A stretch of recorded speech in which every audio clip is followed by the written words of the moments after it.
मित्रांनो नमस्कार. विदर्भाच्या ऑनलाईन लर्निंग प्लॅटफॉर्मवर तुम्हा सर्वांचं स्वागत. ॲज युजल ज्या पद्धतीनं आपण कंबाईनचे सगळे प्रश्न बघायला लागलो आहे, मग ते महाराष्ट्र इंजिनिअरिंग सर्व्हिसेस असू दे, MPSC खाली विचारलेले प्रश्न असू देत, त्या संदर्भातली सगळी चर्चा आपण करायला लागलो आहे आणि त्या घटकनिहाय आपण चर्चा करायला लागलो आहे. प्रश्न दाखवत असताना मित्रांनो कोणत्या परीक्षेला कशा पद्धतीनं प्रश्न फ्रेम केलेला आहे त्या संदर्भातली ही सिरीज आहे, PYQची सिरीज आहे. आणि या सिरीजमध्ये आपण दररोज काही ना काही नवीन ॲडिशनल बघायला लागलो आहे आणि हे दररोज तुम्ही जर बघत गेलात आणि ते नोट डाऊन करत गेलात तर त्याची एक स्वतंत्र अशी वही तयार होईल आणि त्या वहीतून जर तुम्ही अभ्यास करत गेलात तर 100% तुम्हाला कळतं की बाबा प्रश्नाचं फ्रेमिंग कसं आहे, आयोग कोणत्या घटकावर कसे प्रश्न फ्रेम करतो, या सगळ्या गोष्टी तुम्हाला कळायला चालू होतील. आपली नवीन बॅच जी आहे प्रहार 2.0 यामध्ये आम्ही असे सगळे आहोत. या बॅचचा सुद्धा तुम्ही विचार करू शकता. आजच्यासाठीचा पहिला प्रश्न स्क्रीनवर तुमच्याकरता काय आहे बघा. 30 सेकंदाचा वेळ ॲज युजल तुमच्यासोबत आहे. In which of the following sentence does the subject agree correctly with the verb. 2020चा प्रश्न tax assistant. The cat unlike dogs has soft paws. The cat unlike dogs have soft paws. The cat unlike dogs is having soft paws and the cat unlike dogs had soft paws. काय उत्तर असावे या प्रश्नाचं? What is your logic? पाठ केलेली उत्तरं नको आहेत मला, तर उत्तरं असे हवेत मित्रांनो की तुम्ही त्याच्यावर विचार केलेला असायला हवा. कमाल. 30 सेकंदाचा वेळ.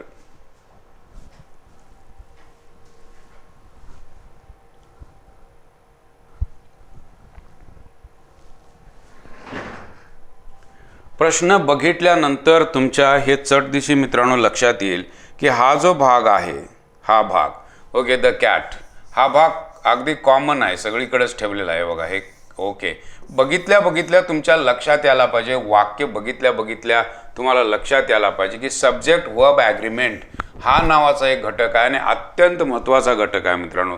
सब्जेक्ट वर्ब कॉन्कॉर्ड अशाही पद्धतीनं म्हटलं जातं किंवा सब्जेक्ट वर्ब ॲग्रीमेंट नावाचा जो घटक आहे त्या घटकावर हमखास कोणतीही परीक्षा असू द्या, तलाठी असो, ग्रामसेवक असो, STI, PSI, ASO, मंत्रालय लिपिक, कोणती परीक्षा घेतला तर हमखास त्या घटकावर प्रश्न आहेत. क्रियापदाचा असणारी कर्त्याशी संबंध या संदर्भातला हा घटक आहे. अत्यंत 31 नियम आहेत मित्रांनो. ते सगळे नियम तुम्ही जर व्यवस्थित केलेत तर मित्रांनो तुम्हाला कुठेही अडचण येणार नाही. बघा यातला एक नियम तुम्हाला सांगतो. अनलाईक, ओके, या ठिकाणी अनलाईक जे काम करतं मित्रांनो, हे अनलाईक काम करायला लागलेलं आहे प्रेपोजिशनचं. लक्षात येऊ दे, हे जे अनलाईक काम करतं हे प्रेपोजिशनचं या ठिकाणी काम करतं आणि हा नियम मित्रांनो कायम लक्षात ठेवा. वाक्याचा कर्ता हा प्रेपोजिशनच्या अलीकडे असतो. जसं मी या ठिकाणी समजा असं म्हणालो की apples in the basket. Okay, इथं मी तुम्हाला पर्याय दिले इज का आर. Okay, rotten. तुमच्या लक्षात येऊ दे मित्रांनो, या ठिकाणी तुम्ही इज वापरणार आहात का आर वापरणार आहात. वाक्याचा कर्ता बास्केट नसून वाक्याचा कर्ता ॲपल्स आहे आणि या ठिकाणी आर येणार आहे. ही गोष्ट लक्षात घ्या. वाक्याचा कर्ता हा प्रेपोजिशनच्या अलीकडे असतं. Unlike is a working as a preposition over here. That is why the subject of the statement is cat आणि कॅट हे सिंग्युलर आहे, त्यामुळे क्रियापद सिंग्युलर असायला पाहिजे. Have is gone, right. Okay, the cat unlike dogs have soft paws. आता हे is येईल का तर इज येणार नाही मित्रांनो. त्या कॅटकडं काय आहे हे दाखवायला चालू आहे. एखाद्या गोष्टीशी असणारी संलग्न गोष्ट दाखवली जाते, अशा वेळेला मित्रांनो टू हॅवचा फॉर्म वापरला जातो आणि या ठिकाणी कर्ता सिंग्युलर असल्यामुळं क्रियापद तुमचं सिंग्युलर असायला हवं, त्यामुळे 1 नंबरचा पर्याय तुमचा बरोबर येणार आहे. अशा पद्धतीचे प्रश्न मित्रांनो सब्जेक्ट वर्ब ॲग्रीमेंट घटकावर विचारले जातात. ज्या घटकाचा अभ्यास करत असताना जवळजवळ 31 नियम जे आहेत ते नियम आपल्याला माहिती पाहिजेत आणि अशा नियमांच्या बाबतीत आपण सजग असणं सुद्धा गरजेची गोष्ट आहे. या ठिकाणी वाक्याचा कर्ता हा प्रेपोजिशनच्या अलीकडे असतो. हे जर मला कळालं तर अशा पद्धतीच्या प्रश्नाचे उत्तर मी देऊ शकतो. वाक्य काय आहे बघा, होकॅबचा प्रश्न आहे. होकॅब, राईट. आता होकॅबचा प्रश्न बघितल्यानंतर स्टेनो 2020चा प्रश्न, today will be mostly fine and Sunny. With intermittent showers. आता हे सगळे शब्द नवीन तुम्हाला. शॉवर्स हा शब्द मित्रांनो वापरला जातो पावसासाठी. आपल्याला फक्त एकच शब्द माहिती असतो, तो म्हणजे काय, रेन. ओके, शॉवर म्हणतात, हेवी शॉवरिंग म्हणतात, डाऊनपुअर असाही शब्द येतो. पाऊस या शब्दासाठी समानार्थी शब्द बरेच असू शकतात. डाऊनपुअर, हेवी डाऊनपुअर असाही शब्द वापरला जातो. शॉवर्स असा शब्द वापरला जातो. मित्रांनो, भाषेची तयारी ज्याची पक्की आहे त्याला मित्रांनो व्होकॅबचे प्रश्न अजिबात अवघड जात नाहीत. इंटरमिटंट, अधूनमधून पाऊस पडणार आहे. आणि मग today will be mostly fine and sunny, म्हणजे आजचा जो दिवस आहे तो बहुतेक सूर्यप्रकाश त्या ठिकाणी असणार आहे आणि थोडा अधूनमधून पाऊस पडणार आहे. वाक्याचा संदर्भ जर घटला तर लगेच लक्षात येतं, today will be mostly fine and sunny, म्हणजे ऊन असणारच आहे पण अधूनमधून पाऊस पडणार आहे. इंटरमिटंट. ओके, हा शब्द लक्षात ठेवा. आणि त्याला त्याने विचारलेलं काय बघा, अपोजिट. त्याला त्याने विचारलेलं आहे अपोजिट, म्हणजे सततधार. हे आहे अधूनमधून सततधार पाऊस पडतो, त्याला काय शब्द वापरावा, तर तो शब्द आहे इन्सिसंट. क्या बात, देर इज अ इन्सिसंट रेन. सततधार पाऊस त्याला म्हटलं जातं इन्सिसंट रेन. म्हणजे अशा इनक्रेडिबल याचा अर्थ आहे मित्रांनो अविश्वसनीय. म्हणजे मित्रांनो, मला पावसाशी संबंधित शब्द incessant rain is followed for the whole day. Incessant rain, सततधार पाऊस पडत होता. आपल्याला हे शब्द माहीतच नसतात. पावसाविषयी एकच शब्द माहिती असतो, तो म्हणजे रेन. आणि जास्त पाऊस पडायला लागला तर आपण म्हणणार फास्ट रेनिंग. हे असं नसतं तर हे आपल्याला शब्द माहिती पाहिजेत. ओके, ड्रिझलिंग असाही शब्द वापरला जातो. ज्यावेळा अगदी रिमझिम पाऊस पडतो त्यावेळा ड्रिझलिंग हा शब्द वापरला जातो. म्हणजे असे शब्द, ड्रेंच, पावसामध्ये माणूस भिजतो त्यावेळा त्याला ड्रेंच असा शब्द वापरला जातो. म्हणजे पावसाशी संबंधित असणारी व्होकॅब आपल्याला माहिती पाहिजे, शब्द आपल्याला माहिती. आणि हे शब्द मित्रांनो न्यूजपेपरला सतत येत राहतात. पावसाळ्यात ते शब्द येतात पण ते शब्द आपण बघितलेले नसतात. म्हणजे हे शब्द बघणं आणि अशा पद्धतीनं व्होकॅबची तयारी करणं मित्रांनो अत्यंत अपेक्षित आहे. हे तुमच्या लक्षात आलं असावं. स्टेनोचा प्रश्न होता MPSC खालीच. 30 सेकंदाचा वेळ परत एक वेळेला. आणि आर्टिकलचा प्रश्न आहे मित्रांनो, excise PSI 2018. Dash apples are grown in many different countries. And second option, apples on a tree are not yet ripe. मित्रांनो, काय तुम्हाला वापरावं असं वाटतं आर्टिकलच्या संदर्भात? बेसिक इन्फॉर्मेशन जर तुमची पक्की असेल तर 100% या प्रश्नाचं उत्तर तुम्ही देऊ शकता. यस.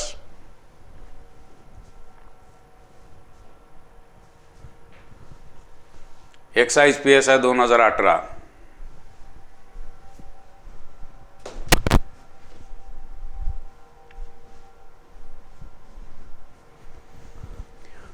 प्रश्न बघितल्यानंतर मित्रांनो आर्टिकल कुठं वापरायचं आहे तर ॲपल्स. राईट, ॲपल्स हे तर तुमच्या लक्षात आलं असावं. मुद्दा हा आहे मित्रांनो की ॲपल्स हा जो शब्द आहे हा प्ल्युरल आहे. नो डाऊट हा शब्द प्ल्युरल आहे. आणि ज्या वेळेला मित्रांनो नाऊन हे प्ल्युरल असतं त्यावेळेला मित्रांनो अ किंवा ॲन वापरायचंच नसतं. ही बाजू लक्षात घ्या. जरी त्याची सुरुवात वोवेल साऊंड न झालेली असली तरी सुद्धा अ किंवा ॲन वापरायचं नाही. कारण अ किंवा ॲन त्याच वेळा वापरलं जातं ज्यावेळा नाऊन सिंग्युलर असतं. बऱ्याच वेळा मग ह्या चुका होतात. कारण ॲपल दिसलं की आपल्याला ॲन वापरावं असं वाटतं, पण या ठिकाणी ॲपल नसून ॲपल्स आहे. त्यामुळे आलं तर द येणार आहे. त्यामुळं हा तुमचा ऑप्शन निघून गेला. बेसिक मुद्दा. हा बेसिक मुद्दा जर माहिती असेल तर याचं उत्तर अगदी सहज काढतात. आता दुसरा मुद्दा असा आहे की या ठिकाणी ॲपल्स हा शब्द ब्रॉड सेन्समध्ये वापरलेला आहे का हे बघावं लागेल. Broad sense. आणि दुसरं जे आहे ते म्हणजे लिमिटेड सेन्स. वाक्य जर पहिलं वाचून तुम्ही बघितलं, apples are grown in many different countries. ही जी ॲपल्स आहेत ही वेगवेगळ्या देशांमध्ये घेतली जातात. हे व्यापक अर्थानं आहे का संकुचित अर्थानं आहे? मित्रांनो, इथं हा मुद्दा अत्यंत महत्त्वाचा ठरतो. वाक्यामध्ये येणारं नाम ज्यावेळा व्यापक अर्थानं वापरलं जातं त्यावेळेला त्याच्या पाठीमागं आर्टिकल वापरायचं नसतं. इथं ॲपल्स कोणत्या झाडावर उगवणारी, कोणत्या देशातली अशी पर्टिक्युलर माहिती दिलेली नाही. त्यामुळे हे जे नाऊन आहे ॲपल्स हे प्ल्युरल नाऊन व्यापक अर्थानं वापरलेलं आहे. वाक्यामध्ये ज्यावेळा अशी व्यापक अर्थानं नाऊन वापरलं जातं त्यावेळा आर्टिकल वापरायचं नसतं. त्यामुळे पहिल्या ठिकाणी नो आर्टिकल येणार आहे. आणि इथं बघा, apples on our tree. Apples कोणती?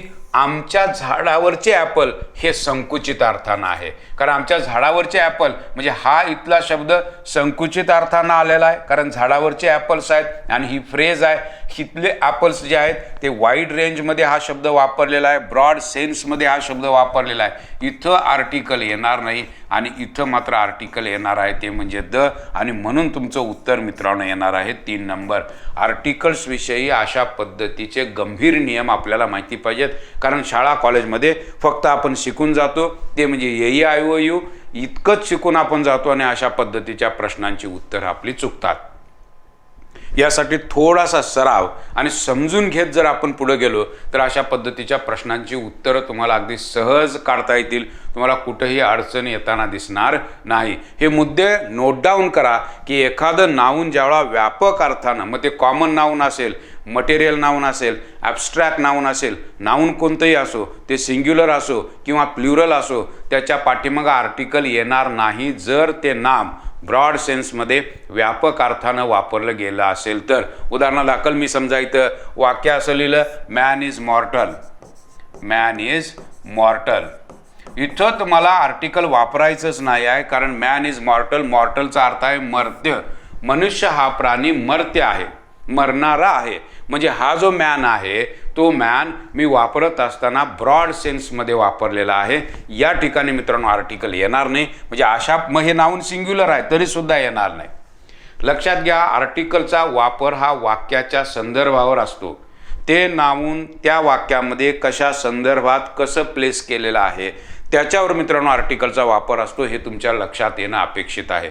तर अशा पद्धतीच्या प्रश्नांची उत्तरं देत असताना आपल्याला आर्टिकल शिकत असताना असे एक 10 ते 12 नियम आहेत की ज्यामधला हा अत्यंत महत्त्वाचा नियम आहे. नाऊन कोणतंही असो, जर ते व्यापक अर्थानं असेल, that might be the material noun, that might be abstract noun, that might be the common noun. ही नाऊन्स ज्यावेळा वाक्यामध्ये येतात आणि ती ब्रॉड सेन्समध्ये असतील, आर्टिकल वापरायचं नाही. मॅन इज मॉर्टल या ठिकाणी तुम्हाला आर्टिकल वापरायचं नाही आहे. पण हेच जर मी असं म्हणालो, ही समजा मी असं म्हणालो, आय सॉ अ मॅन, या ठिकाणी मात्र मित्रांनो मी आर्टिकल वापरलं. मी एक माणूस पाहिला. इथं आलं, इथं मात्र आर्टिकल आलं नाही. इथं का आलं? कारण मी एक सिंग्युलर माणूस पाहिला, आय सॉ अ मॅन. म्हणजे अशा पद्धतीनं वाक्याच्या संदर्भावर ठरतं त्या ठिकाणी आर्टिकल वापरावं का वापरू नये.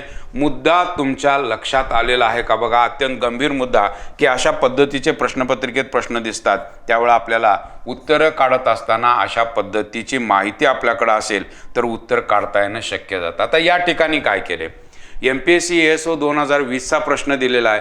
वाक्य 4 दिलेले आहेत आणि बरोबर वाक्य तुम्हाला विचारले आहेत. He wants to leave his job, he wants to give up his job, he wants to give his job and he wants to leave up his job. मित्रांनो काय उत्तर असावं? बरोबर वाक्य तुम्हाला शोधायचे. 2 वाक्य हमखास यातली बरोबर आहेत, कारण 2 पर्याय तर खाली दिलेले आहेत. कमान 20 seconds are in hand.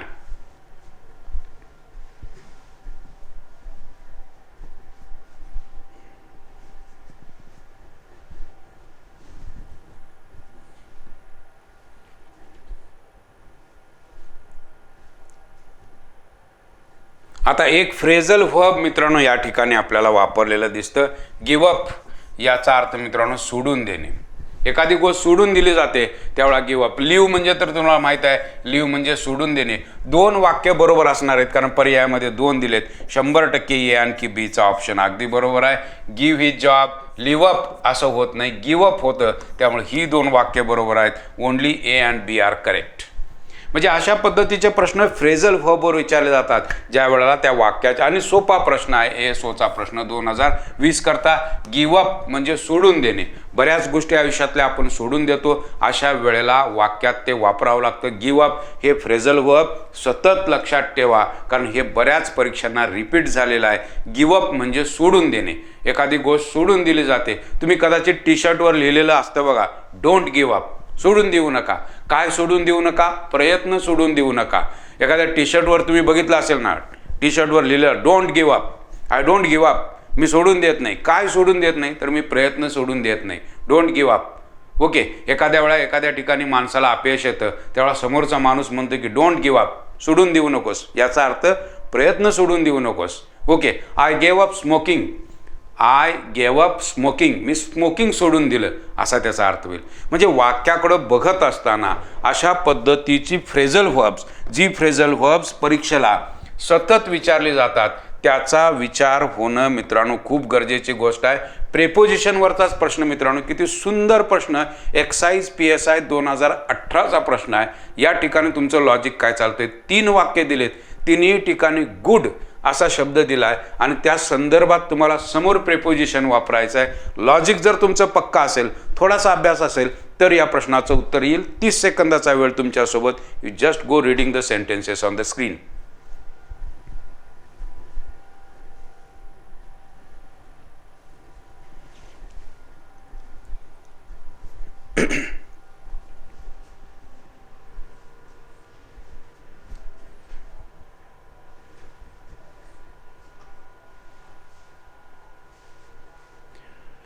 Yes मित्रांनो, काय केलंय बघा.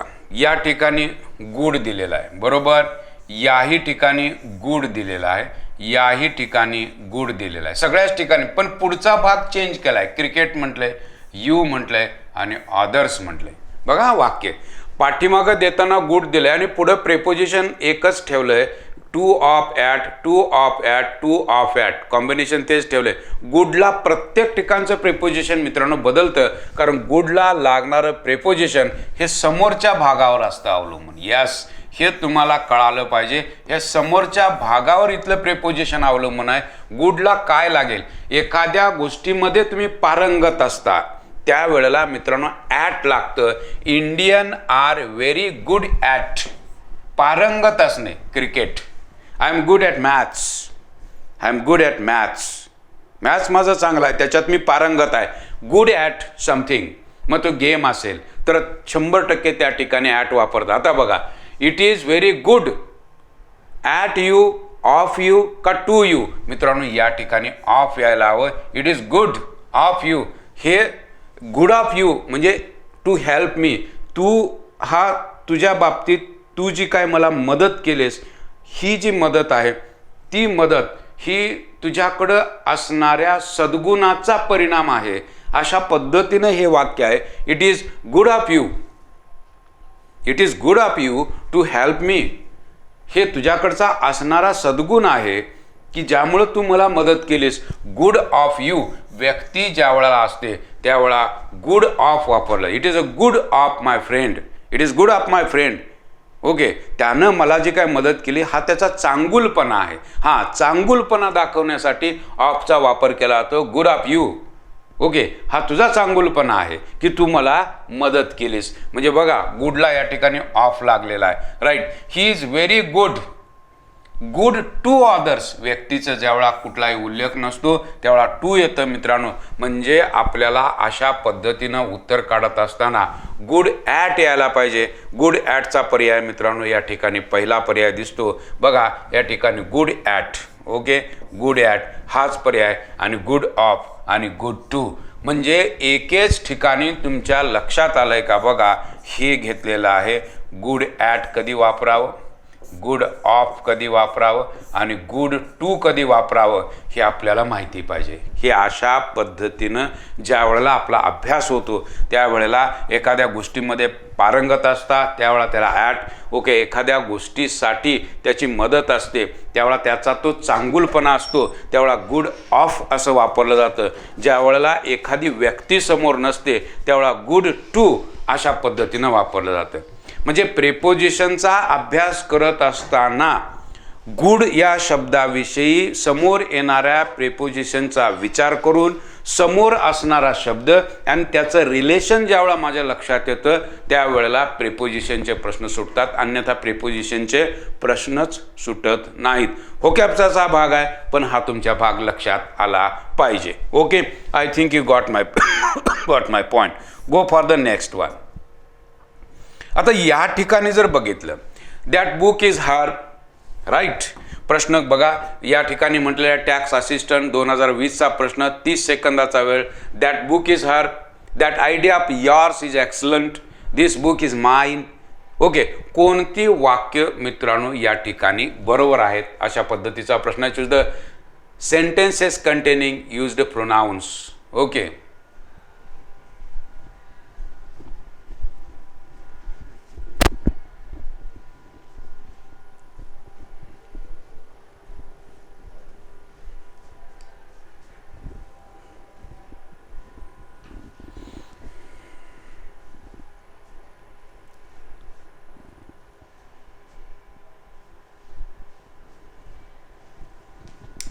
मित्रांनो एक गोष्ट तुमच्या लक्षात येऊ द्या, काही लोकांनी उत्तरं द्यायचा प्रयत्न सुद्धा केला असेल, पण या ठिकाणी त्यांनी चॅप्टरचं नावच दिलेलं आहे प्रोनाउन्स. म्हणजे लक्षात येऊ दे, प्रोनाउन घटकावरचा हा प्रश्न आहे. आणि तुम्हाला कोणतं प्रोनाउन व्यवस्थित माहिती पाहिजे? Personal pronoun. पर्सनल प्रोनाउन हे तुम्हाला व्यवस्थित माहिती असेल तर मित्रांनो अशा पद्धतीच्या प्रश्नाची उत्तरं अगदी सहज देऊ शकता. Personal pronoun. आता पर्सनल प्रोनाउनचा अभ्यास करत असताना हर ही पॉझेसिव्ह केस आहे मित्रांनो, ज्या वेळेला समोर नाऊन नसतं. जसं मी म्हणालो हर बॅग, ओके, इथं नाऊन आहे बॅग हे. मी म्हणालो हर मोबाईल, ओके, या ठिकाणी नाऊन आहे. पण ज्यावेळेला हरच्या नंतर मित्रांनो मी काय सांगालोय बघा, हरच्या नंतर असं ज्या वेळेला नाऊन नसतं त्यावेळेला या हरला यस लावावं लागतं आणि हे असं व्हायला पाहिजे hers. Okay, that book is hers. हे यस लागणं अपेक्षित आहे, अपॉस्ट्रॉफी यस नव्हे तर फक्त यस लागणं अपेक्षित आहे. तर अशा पद्धतीचे प्रश्न आपल्याला विचारले जातात त्यावेळा त्या प्रोनाउनचा. आता या ठिकाणी दुसरं बघा, हे युअर, युअरला यस लागलंय बघा, अगदी बरोबर, कारण युअर सुद्धा कोणती केस आहे? युअर सुद्धा पॉझेसिव्ह केस आहे, पण समोर नाऊन नसल्यामुळे याला यस लागलेला आहे. That idea of yours is excellent, B is correct. आणि तिसरं बघा की mine, that book is mine. ज्या वेळेला समोर ज्या वेळेला मित्रांनो नाऊन नसतं, मी काय सांगालोय बघा की समोर ज्यावेळा नाऊन नसतं त्यावेळा माइनचा वापर केला जातो, त्या ठिकाणी माय वापरलं जात नाही. माय त्यावेळेला वापरलं जातं ज्या वेळेला समोर नाऊन असतं. माय बुक, माय पर्स, ओके, माय डॉग, माय होम, माय कार. पण समजा नाऊन समोर नसेल तर मी वाक्य असं म्हणू शकतो, this car is mine, this car is mine. समोर नाऊन नाही आहे आणि माय आणि माइनचा वापर, ओके, या संदर्भात आपला अभ्यास असायला हवा. माय कधी वापरलं जातं? समोर नाऊन असताना. माइन कधी वापरलं जातं? समोर नाऊन नसताना माइन वापरलं जातं. हे आपल्याला लक्षात यायला पाहिजे. दिस कार इज माइन हे अशा पद्धतीनं म्हटलं जातं, म्हणजे हे वाक्य बरोबर आहे. बी सी हे वाक्य बरोबर आहे, त्यामुळे उत्तर तुमचं यायला पाहिजे ते म्हणजे 4 नंबर. पहिल्या वाक्यामध्ये काय चूक आहे? या ठिकाणी यस लागणं अपेक्षित आहे. हर्स असा असायला पाहिजे. पॉझेसिव्ह केसमधील प्रोनाऊन ज्या वेळेला येतं त्यावेळेला त्याच्यासमोर एकतर नाऊन असायला हवं किंवा त्याला यस लागायला हवं. ही बाजू जर तुम्हाला कळाली, हे युअर इज इन पॉझेसिव्ह केस, या ठिकाणी यस लागलेलं आहे कारण समोर नाऊन नाही आहे म्हणून त्या ठिकाणी यस लागलेलं आहे. थोडासा विशिष्ट खोलात जाऊन ज्यावेळा आपण अभ्यास करतो त्यावेळेला या गोष्टी कळायला तुम्हाला कुठेही अडचण येणार नाही. टॅक्स असिस्टंट 2020च्या प्रश्नाचं आपण विश्लेषण बघितलं. जर हा प्रश्न चुकला असेल तर पर्सनल प्रोनाउनकडे जाऊन तुम्ही थोडंसं बघू शकता कशा पद्धतीचे प्रश्न विचारले जातात. आता या ठिकाणी बघा, या ठिकाणी प्रश्न विचारलेला आहे MES 2018. Choose the correct sentence. My older brother is a doctor. Pankaj is elder than his friend and he is the oldest member of the club. This is the older pair of shoes I have. काय उत्तर द्याल मित्रांनो?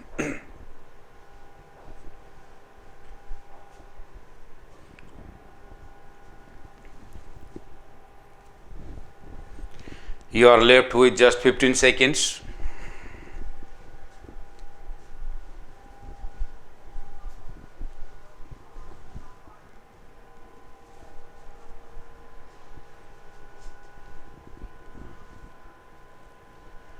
वाक्यामध्ये या गोष्टी बघत असताना तुम्हाला घटक चटदिशी कळाला पाहिजे. ॲडजेक्टिव्ह नावाचा घटक हे कळालं पाहिजे. ॲडजेक्टिव्हवरचे हे सगळे प्रश्न आहेत, ॲडजेक्टिव्हवरची ही सगळी वाक्य आहेत. ॲडजेक्टिव्हचा अभ्यास जर तुमचा व्यवस्थित असेल तर 100% मित्रांनो या प्रश्नाचं उत्तर येऊ शकतं. ओल्डर आणि एल्डर कधी वापरावं हे माहिती पाहिजे. ओल्डर आणि एल्डर स्वतःच्या नात्यासंबंधात काही बोलत असाल तर एल्डर वापरलं जातं हे माहीत पाहिजे. इथं माय असा शब्द आलेला आहे, नात्याविषयी माझ्या बोलालोय, याचा अर्थ मित्रांनो हे ओल्डर चुकीचं आहे. My elder brother is a doctor, माझ्या नात्याविषयी ॲडजेक्टिव्ह नावाचा घटक. स्वतःच्या आपण बोलताना बोलतो बघा, माय elder brother, okay, my Elder sister, hey my ज्या वेळेला असतं त्यावेळेला आपल्याला ही गोष्ट लक्षात येणं अपेक्षित आहे की वाक्यामध्ये ज्या वेळेला मी स्वतःच्या नातेसंबंधांविषयी काही बोलत असतो त्यावेळेला ही बाजू तुम्हाला कळणं अपेक्षित आहे की त्यावेळेला एल्डरचा वापर करायचा आहे. त्यामुळे first option is gone because they have asked the sentence which are the correct sentences. The question is regarding this, that is Y A option must be removed. या वाक्यांमधून तुम्हाला एचा ऑप्शन काढून टाकता येईल आणि हे 1 आणि 3चे पर्याय हे सहज पद्धतीनं तुमचे निघून जातील. You got my point. म्हणजे या गोष्टी जर आपण बघितल्या, एकच बाजू जर तुमची व्यवस्थित असेल, एक बाजू जर तुम्हाला कळाली तर you can use elimination method. ही एलिमिनेशन मेथड सरळ तुमचे 2 पर्याय काढून टाकते आणि you are near to the option नाव second and fourth is that, right. Only B, C and D are correct. आता या ठिकाणी बघा, Pankaj is elder than his friend. आता या ठिकाणी पंकज असा शब्द वापरला आहे आणि हिज फ्रेंड हे स्वतःच्या नात्या संबंधांविषयी नाही आहे. एल्डरचा वापर फक्त स्वतःच्या नात्या संबंधांविषयी बोलतानाच केला जातो. या ठिकाणी एल्डरच्या ऐवजी ओल्डर असणं अपेक्षित आहे, हे लक्षात घ्या. त्यामुळे तुमचा बीचा ऑप्शन सुद्धा निघून जाईल. वाक्य हे असं असायला हवं, Pankaj is older than his friend. ही बाजू लक्षात घ्या की या 2 शब्दांमधले भेद जर मला व्यवस्थित कळाले, how to apply older and how to apply elder, या गोष्टी जर मित्रांनो आपल्याला कळाल्या तर you can crack any kind of question concern with the adjectives. That is what the case. अशा पद्धतीनं प्रश्न बघत असताना बेसिक गोष्टी ज्यावेळा तुम्हाला कळतात त्यावेळा प्रश्नांची उत्तरं आणि त्याच्यासोबत ज्यावेळा तुम्ही एलिमिनेशन मेथड ज्यावेळा वापरता, you can definitely get the correct option within 10 seconds. माझ्या मते ही बाजू तुम्हाला कळायला असावी. आता ही बाजू ज्यावेळा तुम्हाला कळते त्यावेळा 2 पर्याय जर यातले निघून गेले. मुद्दा कुठला येतो बघा, he is the oldest member of the club. Yes, नाव या ठिकाणी बघा दचा सुंदर वापर, सुपरलेटिव्ह डिग्री, पाठीमागं the, he is the oldest member of the club, ओल्डेस्टचा सुंदर वापर. सीचा ऑप्शन घ्यायला हवा, या ठिकाणी सीचा ऑप्शनही आहे आणि only C is the option over here. आता 2 आणि 4 मध्ये आपल्याला निवडायला हवं. आता लास्ट ऑप्शन बघा, दिस इज द ओल्डर पेअर. पाठीमागं मित्रांनो ज्या वेळेला अशा पद्धतीनं आर्टिकल द वापरलं जातं त्यावेळेला ही बाजू तुमच्यासाठी अत्यंत महत्त्वाची आहे. ती अशी की या ठिकाणी आपल्याला सुपरलेटिव्ह डिग्रीचा वापर करावा लागतो आणि इथं ही सुपरलेटिव्ह डिग्री नाही आहे, त्यामुळे हाही ऑप्शन तुमचा निघून जाईल. And the last option is the correct one. Only C is the correct. Maharashtra engineering services 2018. 2018चा प्रश्न मित्रांनो हा अशा पद्धतीने क्रॅक केला जाऊ शकतो. ॲडजेक्टिव्ह नावाचा घटक, ॲडजेक्टिव्हच्या वापराच्या संदर्भातला प्रश्न, ओल्डर, एल्डर, ओल्डेस्ट, एल्डेस्ट या संदर्भात कशा पद्धतीचे प्रश्न फ्रेम केले जातात त्याचं हे उत्तम उदाहरण आता तुमच्यासोबत आहे. त्यामुळं हे प्रश्न सोडवत असताना तुम्हाला कोणतीही अगदी अडचण येणार नाही. जर या संदर्भात अडचण असेल तर ॲडजेक्टिव्ह नावाचा घटक थोडासा बघा, तुमची उत्तरं अगदी बरोबर येताना दिसतील. यस, आता या प्रश्नाचं उत्तर तुम्ही काय देणार आहात? होकॅबचा प्रश्न आहे. यस, होकॅबचा प्रश्न, we should give a wide berth to bad characters. Select the correct meaning of the underline. Keep away from, okay, publicly condemn, give wide publicity, not sympathise with. Yes, 30 seconds are with you. You are to answer this question now. आपके पास समय अवधि है 30 seconds. Come on.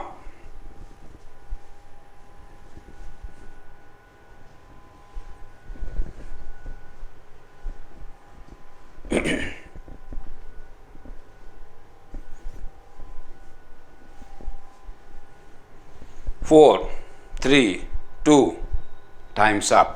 मित्रांनो जर माहिती असेल तर wide berth, wide berth, okay, जागेशी संबंधित आहे. लांब, लांब ठेवणे. Okay, we should give a wide berth to bad characters. जे बॅड कॅरेक्टर्स असतात, वाईट लोक जे असतात, त्यांना आपण बाजूला ठेवलं पाहिजे. वाईट म्हणजे लांब, रुंद अशा अर्थानं. मग याचा जर विचार केला, publicly condemn, give wide publicity, not sympathise with, okay, सहानुभूती न दाखवणे, यातलं काहीही होताना दिसणार नाही. कीप अवे फ्रॉम, च्यापासून दूर राहणे, असा त्याचा अर्थ होईल. मित्रांनो, अशा पद्धतीनं ज्या वेळेला आपण या सगळ्या गोष्टी शिकत जातो, त्यावेळेला मी म्हणेन खऱ्या अर्थानं आपण इंग्रजीची तयारी करायला लागतो. आजच्यासाठी याच ठिकाणी आपण थांबू. पुन्हा PYQचा सेशन परत तुम्हाला बघायला मिळेल, नवीन प्रश्नांसोबत, नवीन गप्पा आणि नवीन पद्धतीनं या सगळ्या घटकांची चर्चा मी तुमच्यासोबत करणार आहे. तोपर्यंत काळजी घ्या, स्वतःला जपा. Thank you very much.